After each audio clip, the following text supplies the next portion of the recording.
Okay. బలవంతంగా ఎమోషనల్‌గా రాపిచ్చుకున్నానంట నేను. అసలు జిస్మత్ అనేది ఎలా డెవలప్ అయింది? జిస్మత్ కాకపోతే రేపు ఇంకోటి పెట్టుకుంటా నేను. ఓకే.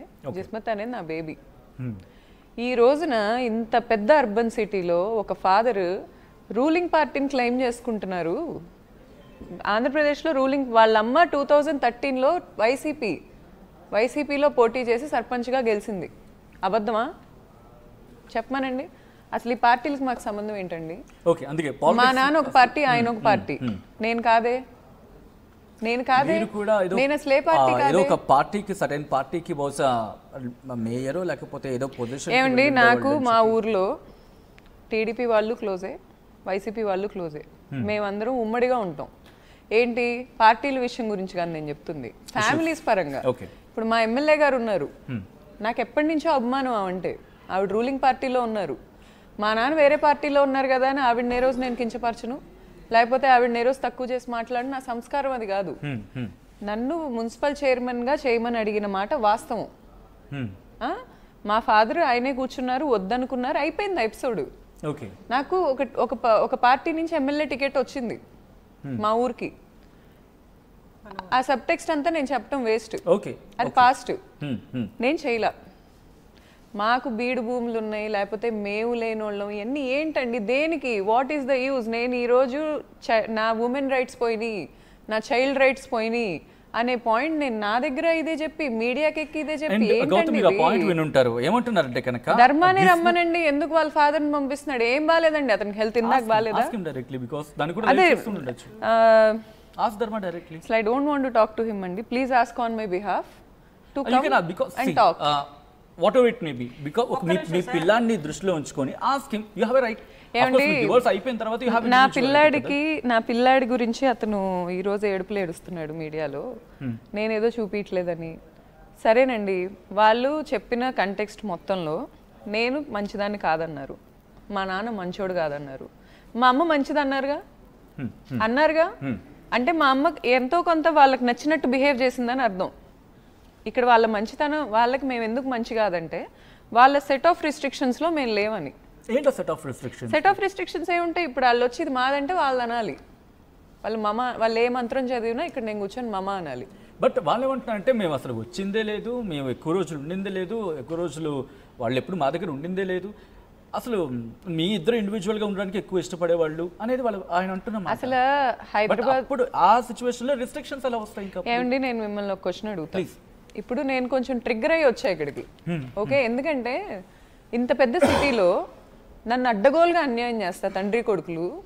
నా మీద ఏదో వాళ్ళకేదో నేషనల్ ఇష్యూ నేనేదో చేస్తే వాళ్ళు ఏదో కరెక్ట్ ఫేస్ చేస్తున్నట్టు వచ్చి కూర్చున్నారు. నిన్న ఈవినింగ్ కూడా మాకు పంచాయతీ డిస్కషన్స్ నడిచినాయి. ఓకే, నాకు తెలియక నేను ఒక ఛానల్కి మాట్లాడటానికి వెళ్ళా. నేను ఎందుకు వెళ్ళానంటే ఆ రితు చౌదరి అనే అమ్మాయి ఇతను కలిసి నా మెంటల్ హెల్త్, నా బిడ్డ హెల్త్ పోగొట్టారు. నాకు అది నచ్చలా. అండ్ నా మీద కేసు వేసుకోవడానికి నేను ఒక ఎల్ఎల్బి చేసిన స్టూడెంట్ని. వాళ్ళ అమ్మ మా అమ్మ కాదా అంటే ఒక సోషల్ మీడియా. ఇంటరప్షన్ గౌతమి, అదే పాయింట్ నేను కూడా అడిగితే ఆయన ఏమంటున్నారంటే ఇండస్ట్రీ అన్న తర్వాత మీకు ఆల్రెడీ పెళ్లికి ముందే నేను చెప్పాను, పెళ్లికి ముందే ఆయన బాబు గారు ఏమంటున్నారంటే పెళ్లికి ముందే చెప్పాను, హీరో అన్న తర్వాత నలుగురితో కలవాల్సి ఉంటుంది, నలుగురితో మీటింగ్స్ ఉంటూ ఉంటాయి. ఇంట్లో కూడా నేను 3 o'clock వస్తే నైట్ 3-4 వరకు ఆడవాళ్ళు మగవాళ్ళు అందరూ కలిసి మీటింగ్ అయ్యేది వాళ్ళకి. సో తనకు ముందే చెప్పాను నేను, తను అడ్జస్ట్ అవుతానంది. ఇప్పుడేమో ఒక అజంప్షన్, రాంగ్ అజంప్షన్ లోకి వెళ్తుంది అనేది. అదే సార్, కరెక్టే.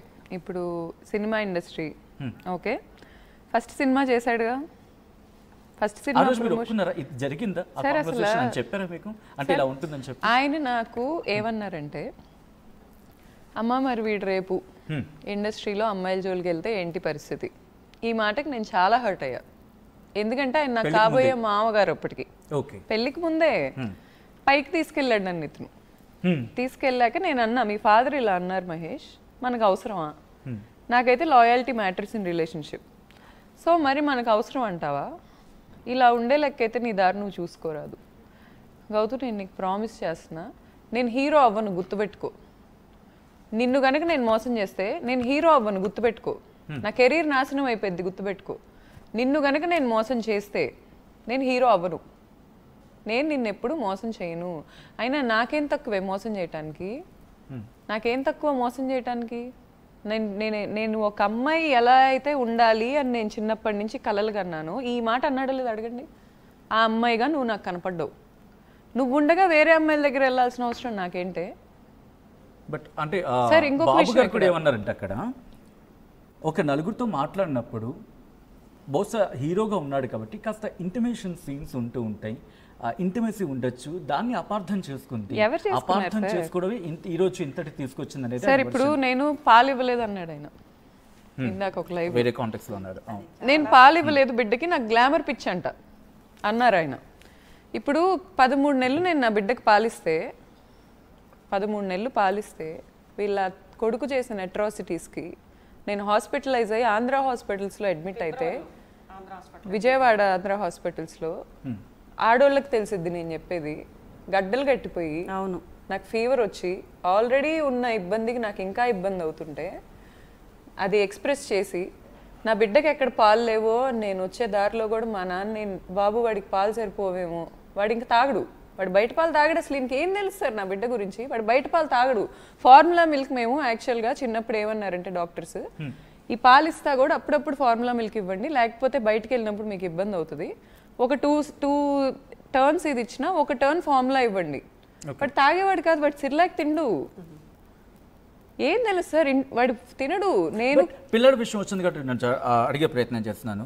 Sorry, I mean Chandrashekar Chaitanya sorry మీ పేరు మర్చిపోతుంది. గౌతమి అనేమన్నారంటే పిల్లాన్ని ఎక్కడ చూపించలేదు. అఫ్ కోర్స్ ఏ తండ్రికైనా ఉంటుంది కదా, మీకు ఎన్ని డిఫరెన్స్ అయినా ప్లీజ్. పురాణాలు ఇతిహాసాల్లో కూడా రాక్షసులు గురించి విన్నాం కదా కథలు.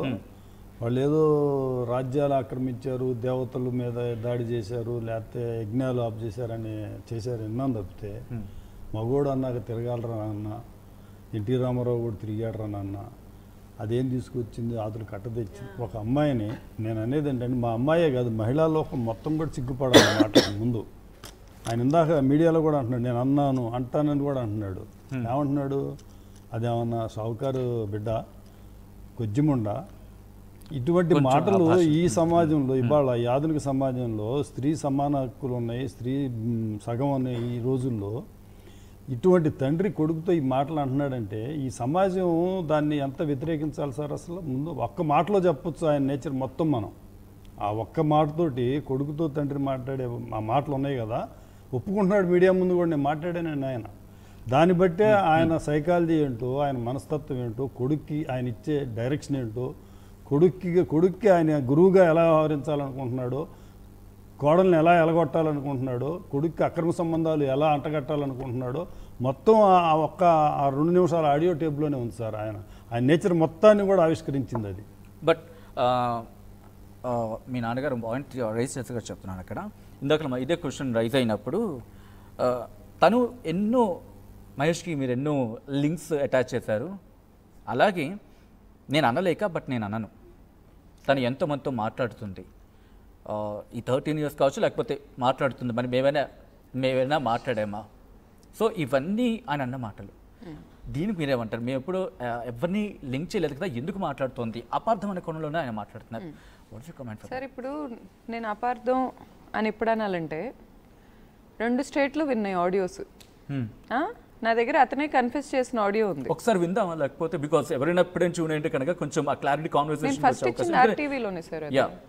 మనం ప్లే చేస్తాం, ఈ రోజు కూడా ప్లే చేస్తాం. మనం ఒక్కసారి ఇటు మహేష్ ఫాదర్కి మధ్య జరిగిన ఒకసారి కాన్వర్సేషన్ని కాస్త వినే ప్రయత్నించండి. దగ్గర ఎవరైనా కొత్తగా చూనే ఉంటే ఈ కాన్వర్సేషన్ అర్థం కాకపోవచ్చు. ఒక్కసారి ఆడియోని ప్లే చేయండి ఒకసారి. ఇటు మహేష్ ఫాదర్కి మధ్య జరిగిన కాన్వర్సేషన్. డాడీ అమ్మాయి దాంట్లో సినిమాలో యాక్ట్ చేస్తున్నా. ఎవరు? ఐశ్వర్య. దేంట్లో? సినిమా ఏదో అన్నావు కదా, వేరే ఏదో. అవును చేస్తుంది, నేను అప్పుడైతే చేస్తున్నానని చెప్పింది. లేదా అంటే నేనే లేను ఇప్పుడు ఎందుకు వచ్చింది మాకు లెక్క చేయకూడదు. వయసులు బట్టి పరిస్థితులు బట్టి బాగా వెళ్ళాలి కదా మొగవాళ్ళు. ఈ అంత లెక్క వేసుకుని పెద్ద అనవసరంగా ఎక్కువ ఇంపార్టెన్స్ ఇవ్వకూడదు. అయ్యా కూడా ఇచ్చేది అలవాటు అయిపోతారు. ఎట్ట కుదురుద్ది సినిమా వ్యాపారంలో ఉండి ఎన్టీ రామారావు